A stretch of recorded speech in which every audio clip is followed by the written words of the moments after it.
সন্তান আল্লাহ তাআলাকে বলবে, ওয়াকালু রব্বানা ইন্না আতা'না সাদাতানা ওয়া কুবারা'না ফাআদাল্লুনাস সাবিলা।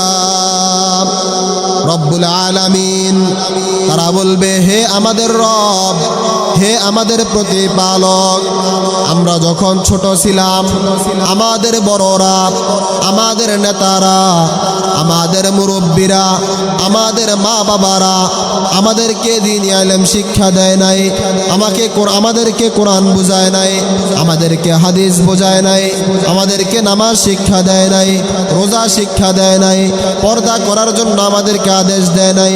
এরকম ভাবে আল্লাহ তাআলার কাছে বলবেন, রব্বুল আলামিন তারা আমাদেরকে পথভ্রষ্ট করে দিয়েছে।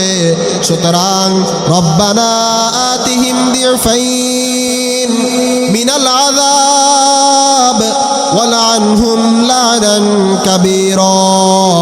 রব্বুল আলামিন যদি এই অপরাধের কারণে আজকে জাহান্নামের মধ্যে আমাকে জ্বলতে হয়, যদি এই অপরাধের কারণে আজকে জাহান্নামের মধ্যে আমাকে একটা শাস্তি আপনি দেন, এই অপরাধ শিক্ষা দেওয়ার কারণে এই অপরাধের অপরাধী হিসাবে আমি সাব্যস্ত করতেছি আমার মা বাবা, আমার মুরব্বী।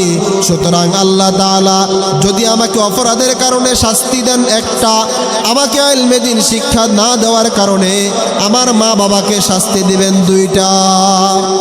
শুধু তাই নয়, আল্লাহ তাআলাকে বলবে রব্বুল আলামিন তাদেরকে জাহান্নামের দরজার মধ্যে শোয়া দেন।